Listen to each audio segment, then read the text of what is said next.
This is part 17 of our wild harvest edibles. Thou preparest a table before me. And with most food that God gives us in nature, there is also a medicinal component or quality to it. The admonition has been, let medicine be your food, medicine be your food, and food be your medicine. And Thomas Edison said, the doctor of the future will give no medicine, but will instruct his patient in the care of the human frame, in diet and the cause and prevention of disease. I'm wondering if that's actually going to come to fruition. He was a very wise person, and it seems like the general trend of things is opposite of that admonition or prediction of his. But nonetheless, it's still a good prediction. And as you navigate any health challenge, it's always recommended that you combine forces with a practitioner that has a similar philosophy of care that you do, and that the information here is provided as educational instruction only, and that if you're going to implement it, you should do your due diligence in researching what to do with the information that you receive here. So yarrow typically isn't thought of as an edible plant. It's a rather pungent plant, but it is edible. Achillea millefolium. This is the typical way that it appears, rather feathery foliage and a white top. It's not in bloom year-round. It has a tendency to spread once it has been cultivated or allowed to grow.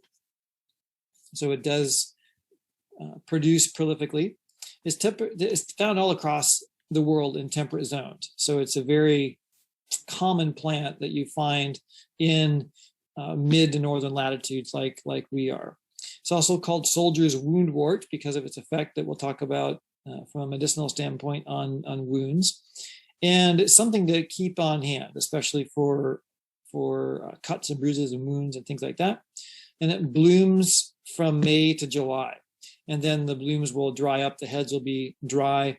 The foliage will stay present. It tends to die back more in the winter and will become very cryptic, but then will come back in the springtime as it begins to move towards flowering again.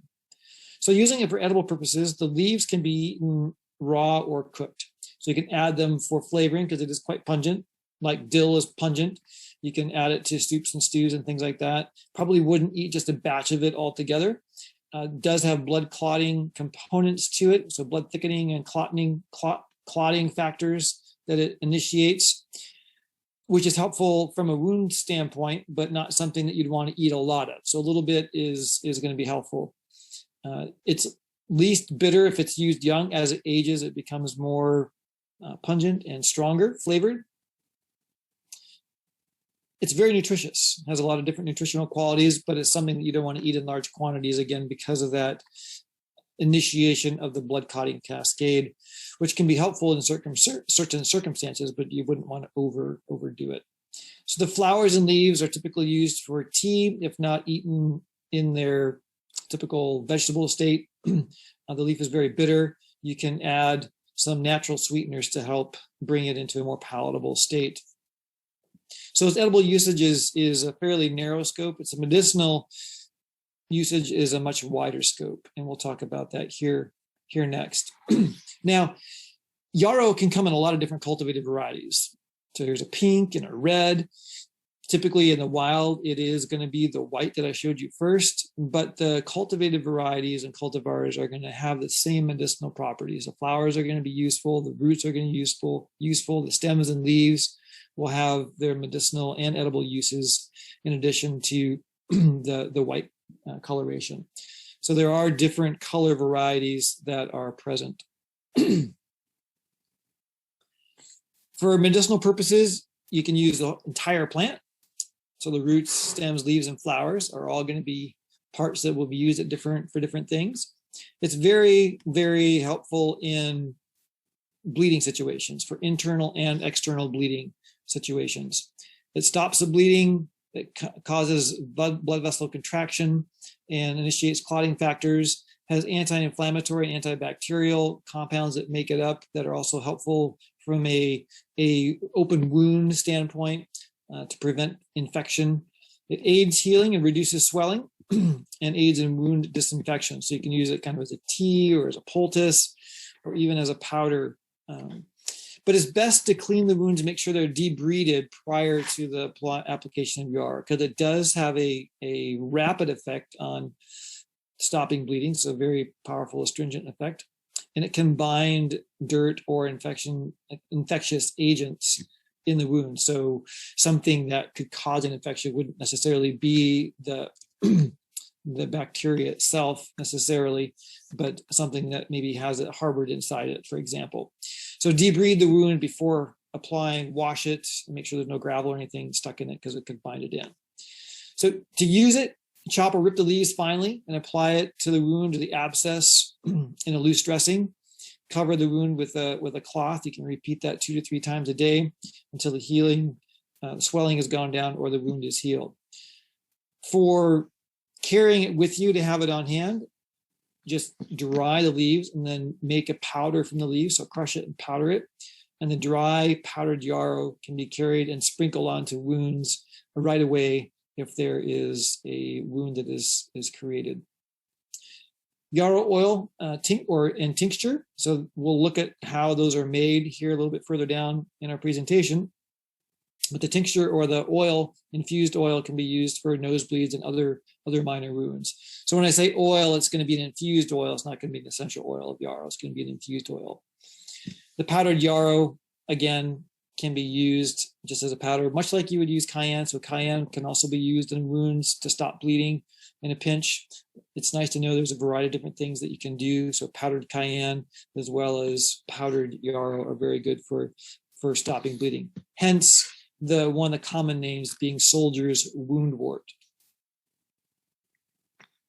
It's helpful for bruises, swelling, things like hemorrhoids. So a poultice of the yarrow leaves and stems. So you can see the picture here has some cut yarrow.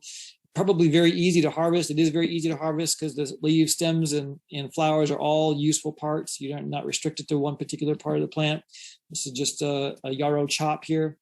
So take the greens and pound them into a paste, and then you can apply that to the joint or to the bruised area and just cover it with a clean dressing.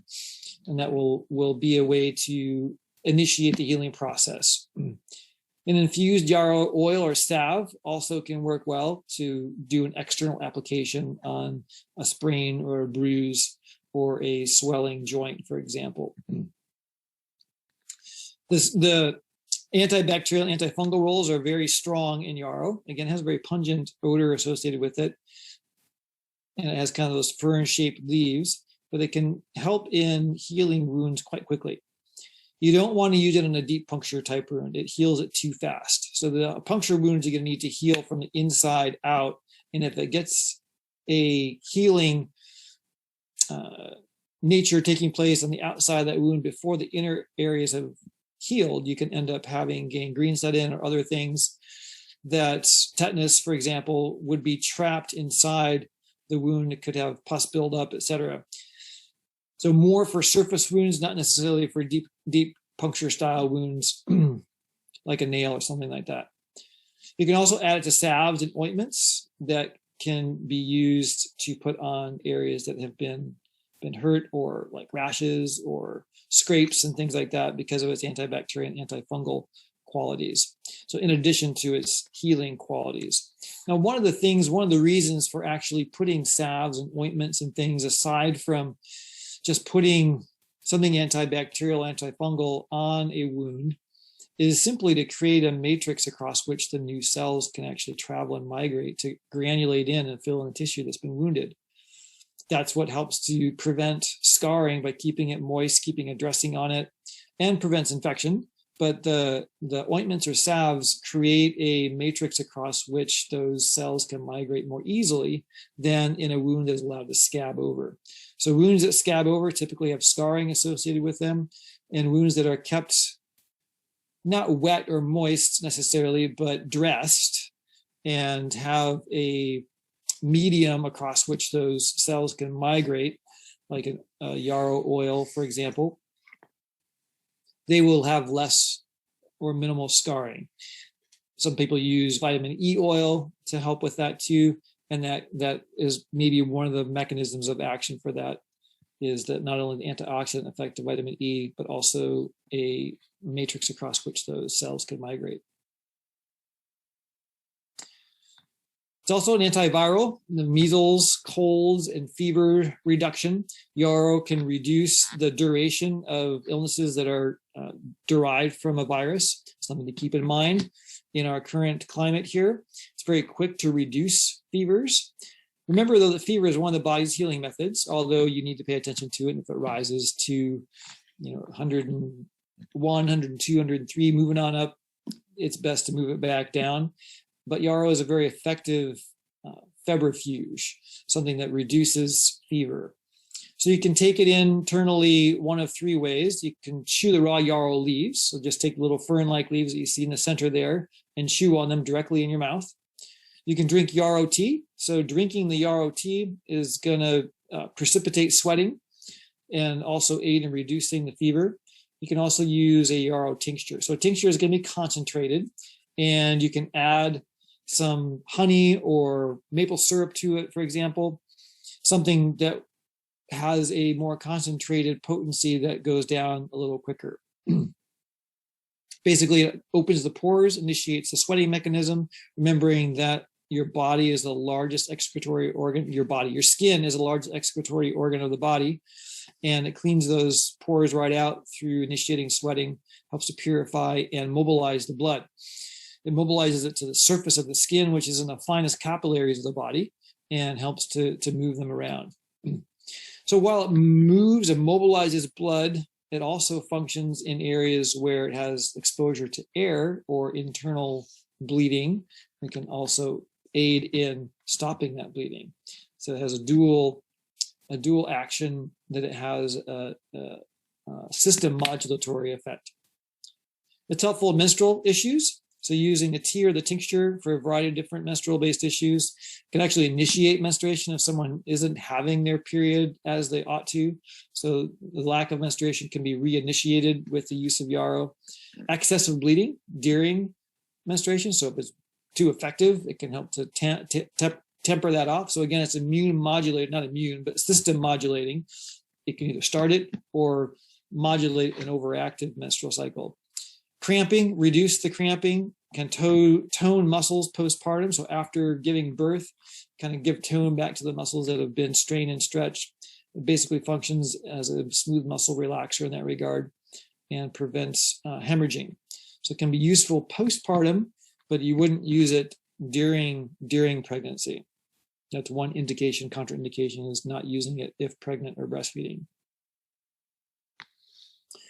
So after giving birth, sometimes mastitis is encountered. Inflamed breast of a lactating mother has antibacterial, anti-inflammatory properties that we referred to earlier.